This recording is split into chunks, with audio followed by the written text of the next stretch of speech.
blanca o ultravioleta, altas temperaturas, elevadas presiones, catalizadores, ácidos, a veces bases. Entonces todas esas cosas necesitan para poder reaccionar los alcanos debido a su poca reactividad. ¿Por qué son poco reactivos? Porque tienen esta estructura, ¿sí? En primer lugar, los átomos de carbono tienen una unión simple, y esa es una unión sigma, que es la unión más fuerte que existe entre carbono y carbono. En segundo lugar, ustedes se fijan ahí, no hay grupo funcional, que es la parte reactiva de una molécula. Y en tercer lugar, porque están bien saturados. Si ven, todas las valencias del carbono están saturadas por átomos de hidrógeno. Por lo tanto, nadie puede entrar ahí a adicionarse, ¿no es cierto? Por eso es que tienen tan pocas reacciones los alcanos. Donde un usuario puede mandarte un mensaje de voz por WhatsApp, un archivo de imagen. Entonces, las reacciones más importantes, las más características de los alcanos son las reacciones de sustitución. Ya nosotros por eso hemos hecho un tema aparte en fundamento, donde se habló exclusivamente de reacciones. Entonces yo creo que más ya no les puedo explicar. Entonces, las reacciones características de los alcanos son las reacciones de sustitución. ¿Por qué? Porque al tener esta estructura, yo puedo sacar un átomo de hidrógeno cualquiera y sustituirlo por un otro elemento o por un otro átomo, ¿sí? Lo puedo sacar, pero ¿de dónde yo elimino? ¿Cuáles son los hidrógenos que más fáciles son de sustituir? Son los hidrógenos de los carbonos primarios, porque ahí hay más cantidad de hidrógeno, entonces es más fácil de sacar un átomo de hidrógeno y sustituirlo por un halógeno, por un grupo funcional, por un grupo nitro, etc. Entonces, estas son las reacciones de sustitución de los alcanos. Y dentro de esas reacciones de sustitución tenemos dos, la halogenación y la nitración. Son dos reacciones de sustitución que experimentan los alcanos. La primera dice reacción de sustitución, halogenación. Consiste en sustituir un átomo de hidrógeno del alcano por un átomo de halógeno. ¿Qué halógenos nosotros podemos utilizar para estas reacciones? El flúor es muy reactivo. El flúor puede incluso explosionar en la oscuridad. Entonces, los halógenos que más se utilizan como para halogenar los alcanos son el cloro. El bromo es más reactivo que el cloro. Y cada uno reacciona bajo distintas condiciones. Entonces, cuando hacemos la halogenación con cloro, se lleva a cabo la reacción con luz ultravioleta. Perdón. Acá yo tengo primero yo tengo la reacción modelo. Acá el halógeno puede ser cloro, puede ser bromo. Por eso es que aquí en la flecha están las dos condiciones: luz ultravioleta y calor o alta temperatura. El halógeno como está molecular, se disocia en dos fracciones. Entonces, uno positivo y uno con carga negativa. El halógeno con carga positiva va y saca al hidrógeno y lo sustituye y forma el alcano halogenado o halogenuro de alquil. Acá sale un hidrógeno y acá hay un halógeno con carga negativa. Esos dos forman este ácido hidrácido. Entonces dice que cuando hay halogenación, las condiciones pueden ser la presencia de luz ultravioleta o elevada temperatura. Cuando halogenamos con bromo, el bromo solamente necesita luz ultravioleta o luz blanca para reaccionar. Y el mecanismo de reacción es el mismo que de esta reacción que les acabo de explicar. El bromo molecular se va a disociar en dos fracciones, una positiva, una negativa, y la positiva va a ir a sustituir uno de estos hidrógenos o uno de estos, cualquiera de los hidrógenos, pero de los carbonos primarios. ¿Por qué? Porque tienen mayor cantidad de hidrógeno. Y se forma el alcano halogenado. O, en este caso, como ya tengo el halógeno, digo 1-bromobutano. Yo tengo que enumerar. ¿Cuándo enumerar? Tenemos que enumerar los carbonos en un compuesto a partir de 4 átomos de carbono. Entonces yo aquí enumero, porque la prioridad es la presencia del halógeno, entonces ese va a ser el carbono 1.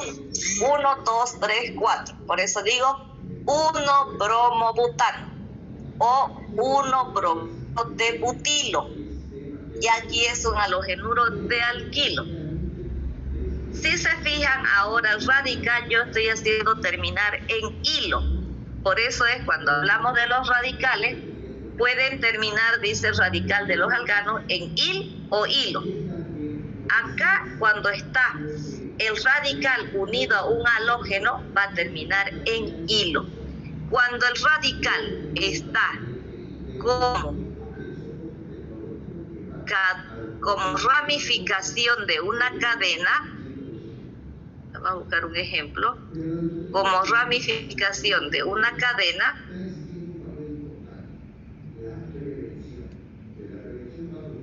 no, por acá debe haber uno, ahorita vamos a ver.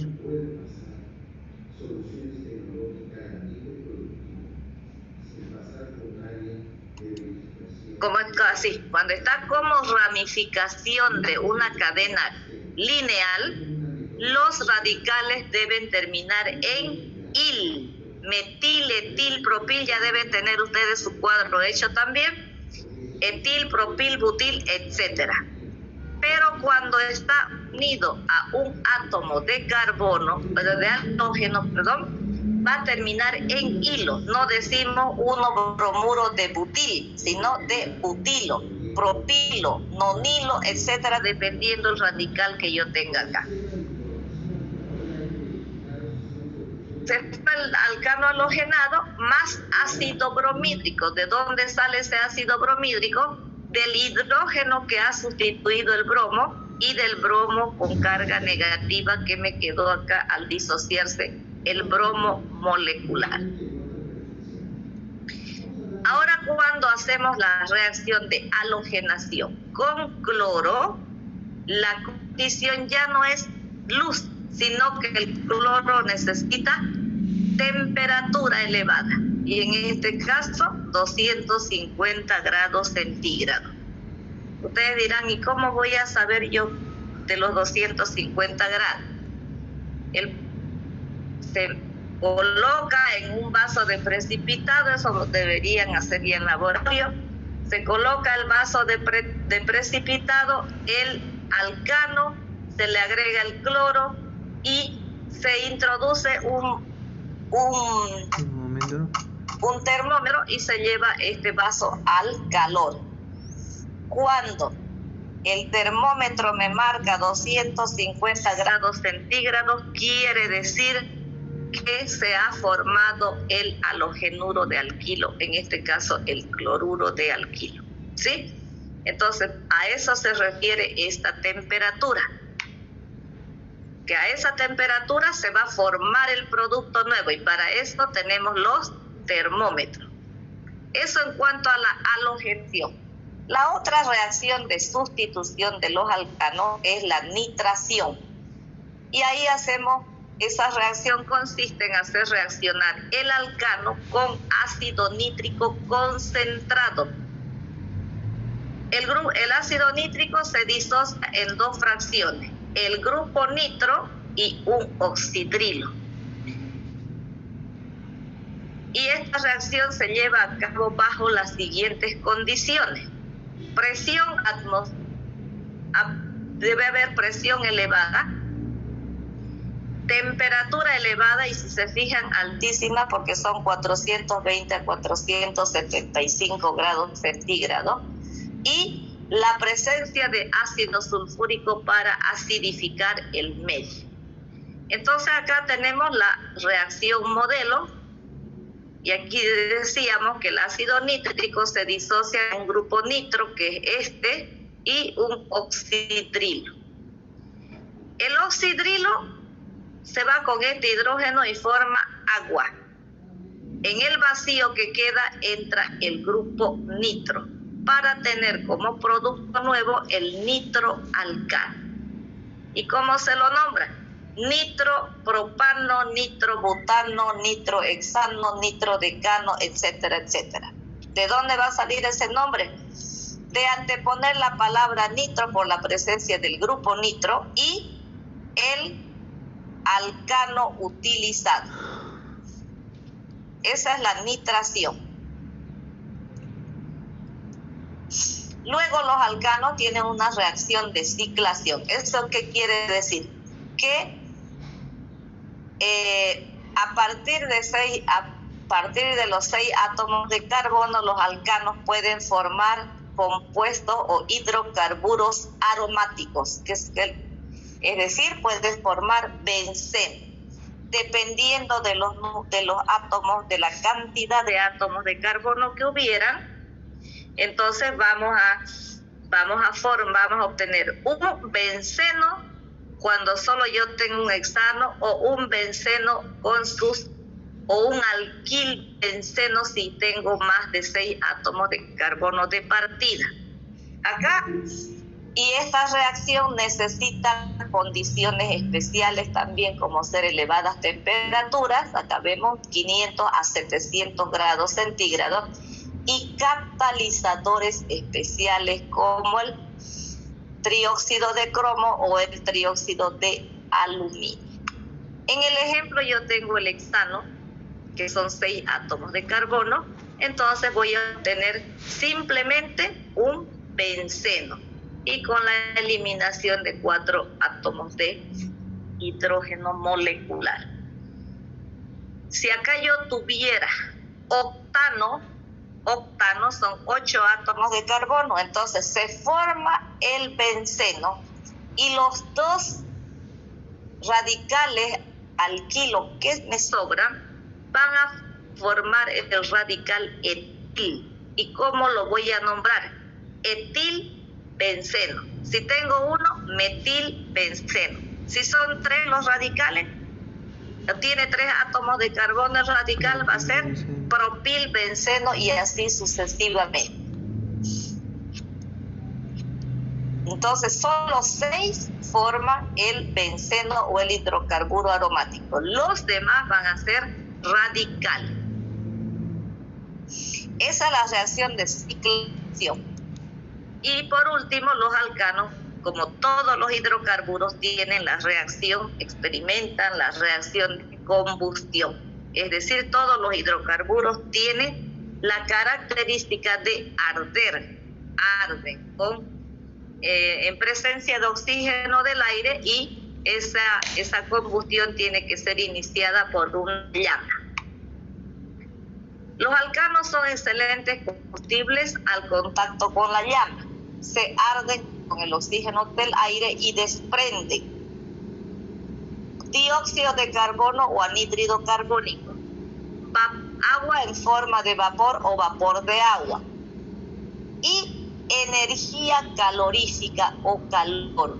Esta es la parte importante de una combustión, la cantidad de energía calorífica que desprende al combustionar ese alcano, ¿sí? Entonces, ustedes pueden aquí practicar a ver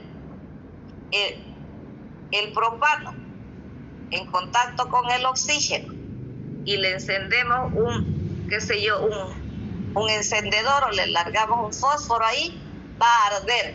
¿Y qué va a desprender? Dióxido de carbono, agua en forma de vapor y energía calorífica.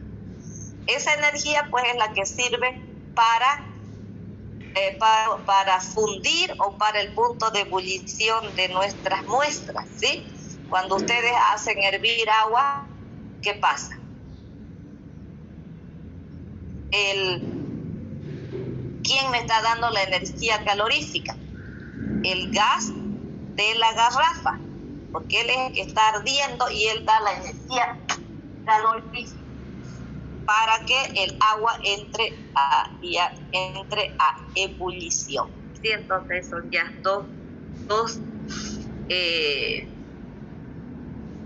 ya hay dos reacciones ahí. Una, la combustión del gas, y si han puesto agua en un recipiente, en el agua se está viendo la reacción de ebullición. Entonces, como solamente aquí es dióxido de carbono, entonces hay que igualar la ecuación. Si yo acá tengo 3 carbonos, pues hay que igualar, y eso ustedes ya deben saber, y si no le piden a su auxiliar que les enseñe a igualar reacciones. Ya eso yo no les voy a enseñar. Esta reacción, que más que reacción es un proceso químico que sufren los alcanos,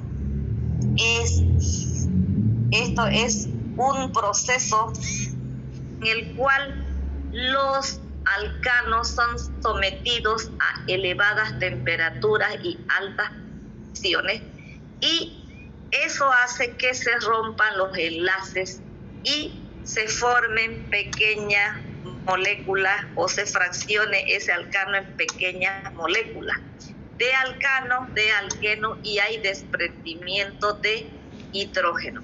Con los auxiliares ustedes van a hacer esas reacciones. Hay 2 casos de cracking o pirólisis. Pirólisis significa lisis, significa ruptura. Piro, fuego. Entonces eso quiere decir que por la presión y la alta temperatura se rompen las moléculas de los alcanos para darme moléculas más pequeñas de alcano, de alqueno, y también se desprende hidrógeno. Hay 2 clases de este proceso, que es el cracking. El cracking térmico, cuando se utilizan elevadas temperaturas, pero siempre también presión alta. Y el cracking catalítico, cuando se utilizan catalizadores y presiones elevadas. Este es el único proceso que destruye la unión sigma de los alcanos. Esto se utiliza más que todo, este proceso se utiliza en la industria petrolera.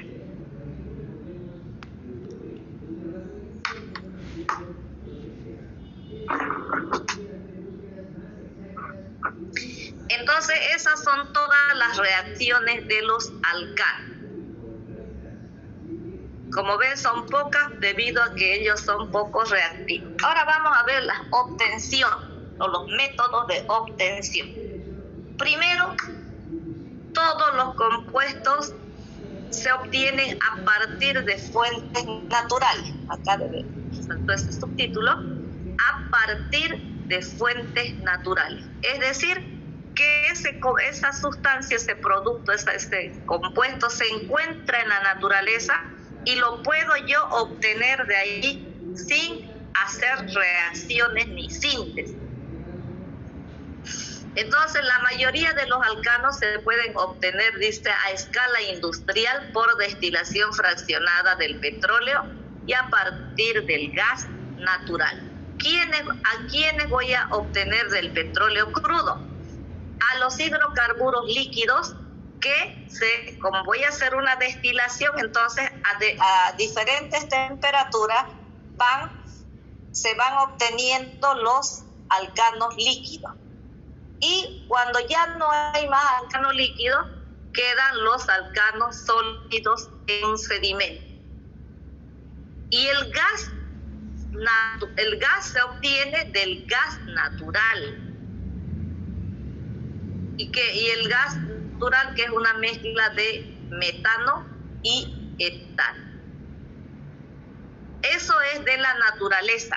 Si ustedes se fijan, no hemos utilizado reactivos, no hemos más que solamente una destilación, nada más. Y en la destilación, los compuestos no cambian su estructura.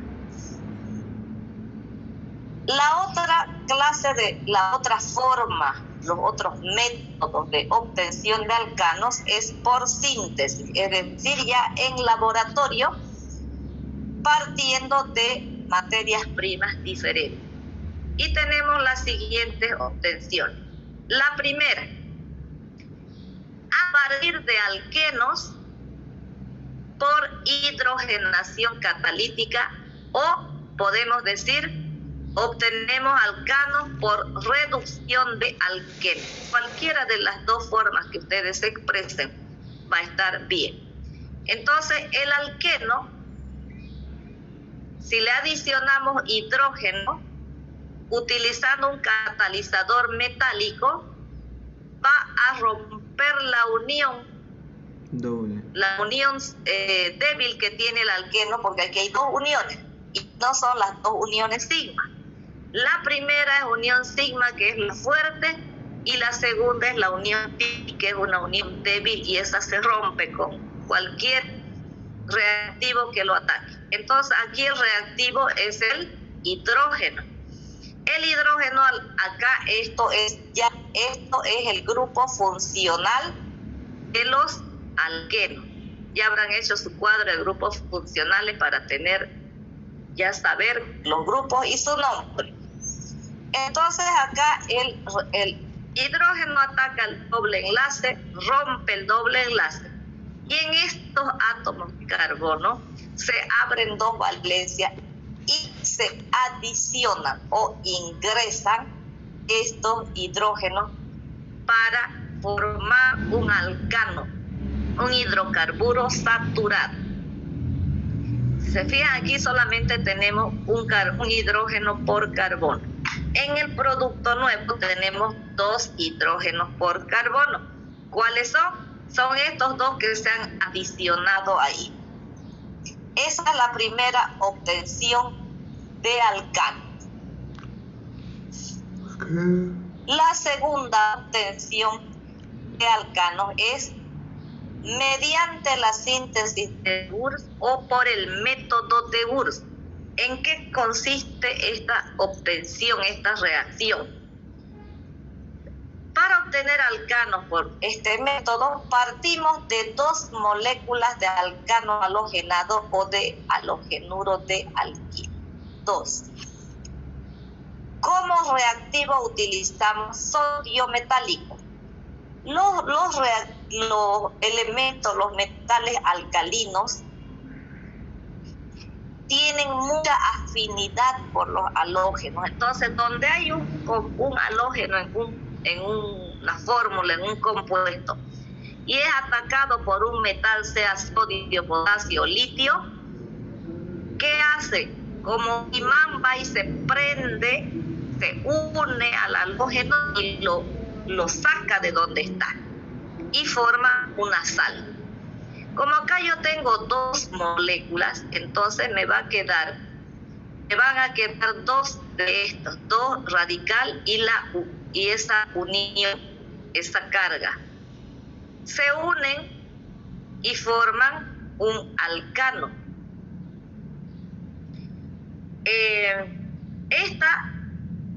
Esta reacción se caracteriza porque, primero, parte de dos moléculas. Segundo, da alcanos de número par de átomos de carbono. Sirve para obtener alcanos con un número par de átomos de carbono. 2, 4, 6, 8, etc. Y tercero, que el alcano que se obtiene es con el doble de átomos de carbono. ¿Sí? El doble de átomos de carbono. Si yo aquí parto de un cloruro de etilo, acá voy a obtener un butano.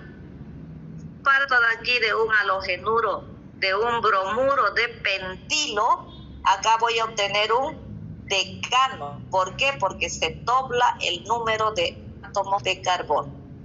Y sobre todo que este método solo sirve para obtener alcanos con número par de carbono. Si yo les digo en un examen, obtenga el nonano a partir del halogenuro de alquilo correspondiente, ¿qué dicen ustedes? ¿Hacen la reacción? No. No. Contesten pues con madera. No, ¿qué es eso? No, doctora, porque esto. Aprendan a contestar. O tienen una mala gana de estar en clase ustedes. Es como si no les interesara la obligación están en clase. ¿Acaso yo les hablo, así les explico, de mala gana? Sí. Me rajo mis pulmones hablando y explicándoles para que me conteste. Una sola de 30 y tantos hay. No. Yo ni como madre acepto esa contestación. Yo no sé dónde aprenden a ustedes a comportarse así, tan malcriados.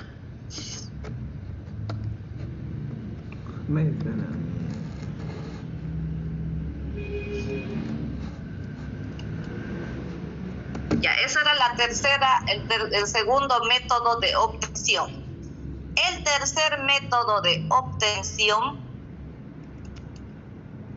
es por hidrólisis del reactivo de Grignard o síntesis de Grignard, se llama el método.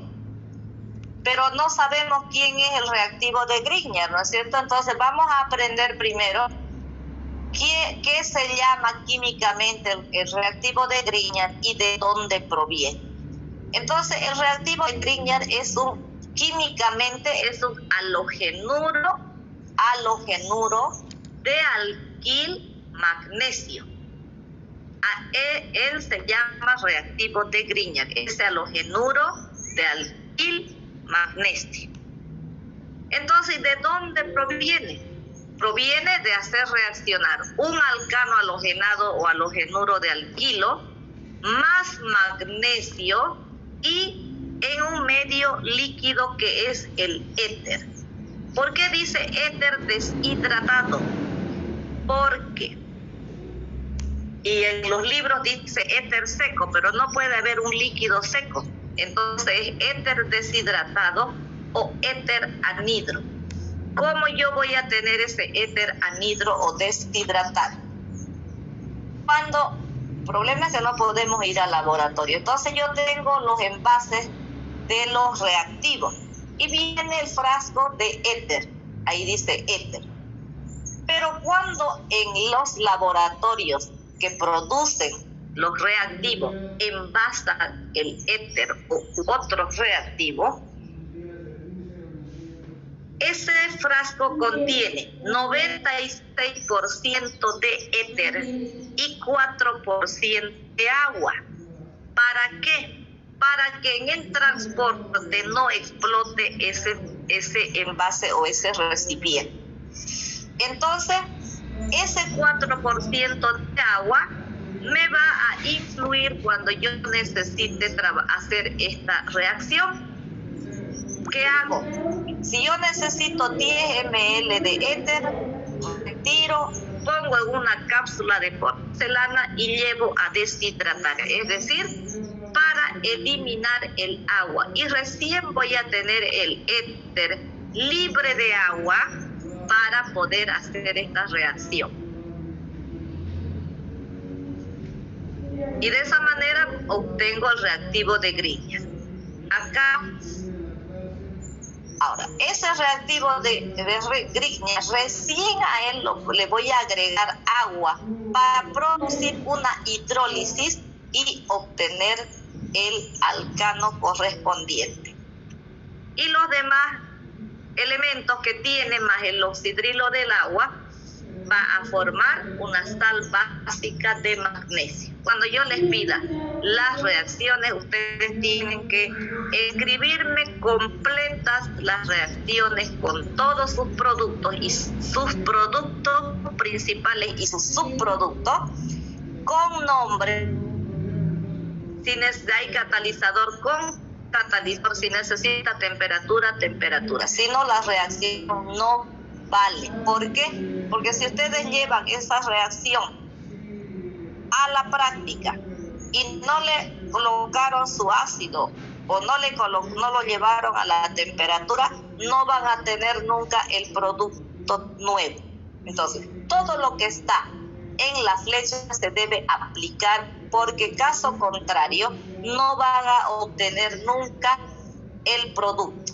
Si yo no le agrego éter, puede estar un mes el halógeno con el magnesio y nunca me va a dar el reactivo de Grignard. Entonces, es muy importante lo que hay en la flecha, abajo o arriba.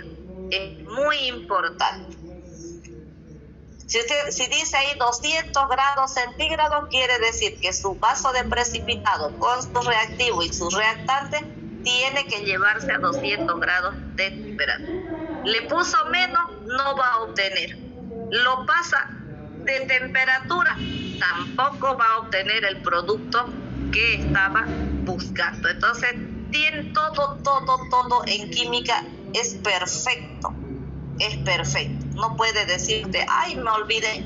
Se olvidó, pero ya no obtuvo el producto. Entonces, cuando uno está en el laboratorio, cuando uno ya trabaja, no puede tener errores. En química, en física, en los laboratorios, en la industria, está prohibida los errores, porque a veces un error es causa hasta que una explosión de su industria. Han habido tantos accidentes solamente por un descuido. Otra cosa, cuando utilizan un reactivo, tapar bien el frasco, porque si no lo taparon bien, supónganse que era un ácido sulfúrico, no lo taparon bien, se cae, viene otro, lo alza y está mal tapado, lo hace caer y se quema completamente la ropa y los pies y quema lo que tenga a su alrededor. Si dejan el hexano, el benceno o un alcohol o un éter tapado y está cerca un mechero, seguro que se le va a arder. Entonces hay que trabajar con la mente 100% y aparte con mucho cuidado y, si es posible, ir anotando lo que tiene que hacer para no equivocarse. Bueno, entonces esa sería la última obtención de los alcanos. La síntesis de Grignard. Y no solamente sirve para obtener alcanos la síntesis de Grignard, sino que cuando vamos a orgánica 2, ahí también se obtienen aldehídos, se obtienen ésteres, se obtienen ácidos carboxílicos, alcoholes. También sirve para obtener esos compuestos. No solamente el reactivo de Grignard es para obtener alcanos. Bueno, entonces eso sería todo sobre el tema de alcano. Ahora viene acá principales alcanos y sus usos, y esto dice y el impacto ambiental que causa. No me acuerdo si miércoles se anotaron para exponer principales alcanos. No. ¿O no? No. ¿Están ustedes ahí que no contestan? Creo que no, doctora. Bueno, pero ya tienen 3 exposiciones para el miércoles. Ya no voy a volver a repetir como loro qué es lo que van a exponer. Ustedes ya cada uno sabe su tema y el miércoles yo diré, bueno, empiezo